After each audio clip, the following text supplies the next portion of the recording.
সুপ্রিয় দর্শক, আসসালামু আলাইকুম।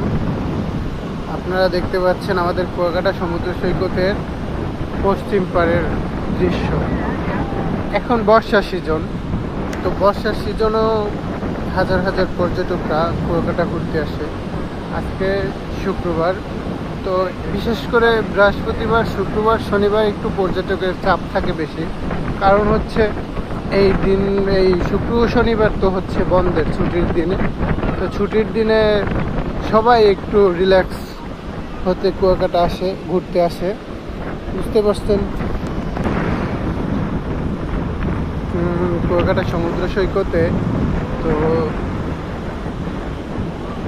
বিভিন্ন মানুষ আছে, বিভিন্ন ধরনের বিভিন্ন মানুষ, এক একজন এক একটা কাজে আসে, অনেকে ঘুরতে আসে।